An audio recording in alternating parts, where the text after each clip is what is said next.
السلام عليكم ورحمة الله وبركاته. النهاردة معانا فيديو مهم جدا عن الباي نتورك، في أهم التفاصيل اللي لازم تعرفها عن الباي نتورك وكل التطورات اللي بتحصل كل يوم. خليك معايا للآخر عشان تعرف كل ما هو جديد عن شبكة الباي نتورك. لو انت مش مشترك معانا اشترك وفعل زر الاشتراك عشان يوصلك كل جديد عن الباي نتورك.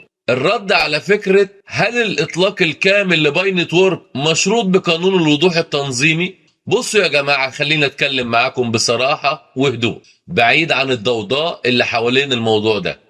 في ناس كتير بترمي كلام بيقول ان الشبكة مش هتنطلق اطلاق كامل الا لما يتصدر قانون تنظيمي واضح للعملات الرقمية. طيب هل الكلام ده صحيح؟ خلينا نفهم الصورة الكبيرة واحدة واحدة. اول حاجة لازم نعرفها ان التطور التقني في المشروع ماشي في خط، والتنظيم القانوني ماشي في خط تاني خالص. اللي فاهم طبيعة التكنولوجيا الحديثة يعرف كويس ان المشاريع الضخمة ما بتستناش العالم كله يوافق عليها قبل ما تتحرك. التاريخ مليان امثلة على كده. الشبكات الكبيرة والمنصات الجديدة، الثورات التكنولوجية كلها بدأت الأول وبعدين التنظيم جري وراها، مش العكس. خلونا أقول لكم كام نقطة مهمة جدا بوضوح. خريطة الطريق التقنية لشبكة باي ماشية وفق جدول تطوير داخلي، يعني التحديثات اللي متكررة لشهر مارس 2026 هي تحديثات برمجية وشبكية مش قرارات سياسية. الفرق كبير جدا. التحديثات دي مرتبطة بقدرات العقد الشبكية مش بموافقة أي جهة تنظيمية. طيب يعني إيه الكلام ده؟ يعني إن الشبكة ممكن تطور نفسها حتى لو العالم لسه بيتناقش حول القوانين. التنظيم مش شرط تشغيلي، التنظيم شرط اعتماد عالمي. خليني أشرح لك نقطة الناس كلها بتسأل عنها كتير. هل باي نتورك عملة زي العملات الرقمية التقليدية؟ الإجابة الدقيقة إن المشروع بيقدم نفسه كأصل رقمي مش كعملة نقدية. الفكرة هنا ذكية جدا قانونيا، لأن تصنيف المشروع كأصل رقمي بيحطه في منطقة أقل صداما مع البنوك المركزية. في الاقتصاد الحديث في فرق كبير بين العملة وبين الأصل. العملة بتستخدم مباشرة في الأنظمة النقدية، لكن الأصل الرقمي بيتم التعامل معاه كملكية يمكن تبادلها أو الاحتفاظ بها، زي ما يكون عندك سهم أو ملكية رقمية أو مخزون قيمة. طيب ليه الاتجاه ده مهم؟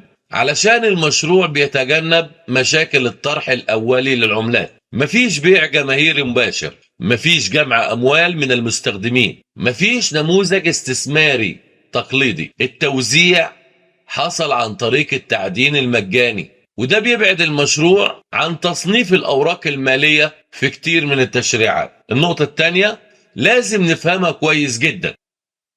شبكة باي نتورك حاولت توفق نفسها مع المعايير الأوروبية في ارتباط واضح بمبادئ لائحة الأصول المشفرة الأوروبية المعروفة باسم مايكا. اللائحة دي هدفها إنها تنظم الأصول الرقمية بدون ما تقتل الابتكار، وده مهم جدا لأن أوروبا حاليا واحدة من أكبر المناطق اللي بتحاول تخلق توازن بين التكنولوجيا والقانون. خلينا نتكلم بصراحة شديدة معاكم عن النقطة حساسة جدا. في دول ما عندهاش قوانين واضحة أصلا للعملات الرقمية، وفي الحالة دي بيظهر اللي بتسميه المنطقة الرمادية. خلينا اديكم مثال حي. في بعض الدول العربية وبعض الدول الأوروبية والأجنبية التعامل مع الأصول الرقمية ممكن يعرضك لمخاطر قانونية، زي مثلا دولة زي فيتنام. هناك تم إصدار تحذيرات من استخدام الأصول الرقمية كوسيلة دفع رسمية، وفي بعض الحالات تم فرض غرامات على استخدام الأصول غير المعترف بها،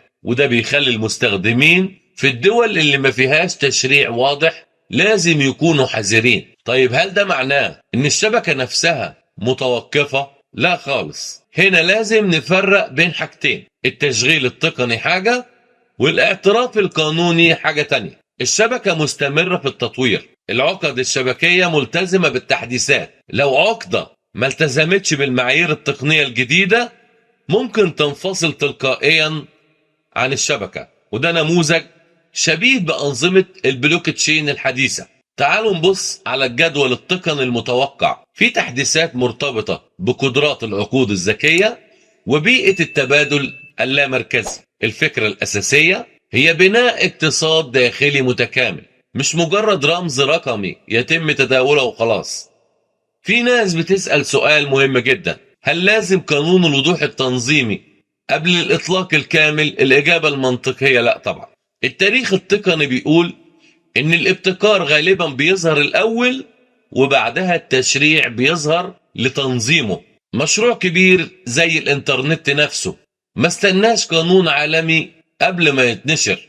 قانون الوضوح التنظيمي نفسه لسه في مرحلة التطوير، مش كيان واحد ثابت. في مشاريع تشريعية بتبقى قيد الدراسة، وفي قوانين تم تعديلها، وفي اقتراحات ما زالت في النقاش. ده معناه ان انتظار القانون المثالي ممكن يطول جدا. خلونا اكون صريح معاكم اكتر: لو اي مشروع تقني قال هقف لحد ما العالم كله يوافق عليا، المشروع ده غالبا هيبقى خارج المنافسة، لان الابتكار بيتحرك اسرع من التشريع. النقطة الاهم في كل الكلام ده: الاطلاق التقني والشبكي ممكن يستمر حتى لو التنظيم العالمي لسه بيتشكل.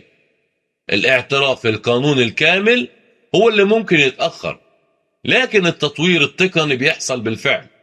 في النهاية، اللي فاهم طبيعة الاقتصاد الرقمي الجديد هيعرف ان المعركة الحقيقية مش بين التكنولوجيا والقانون. المعركة هي الوصول لنموذج يوازن بينهم. مشروع باي نتورك اختار طريق التطوير التدريجي بدل الصدام المباشر. واحب اختم بكلمة واقعية جدا: التاريخ بيقول ان المشاريع اللي بتبني انظمتها التقنية الاول وبعدين تنتظر التنظيم هي اللي غالبا بتنجح على المدى الطويل. القادم مش هينتظر حد، التكنولوجيا ماشية والعالم هيلحقها.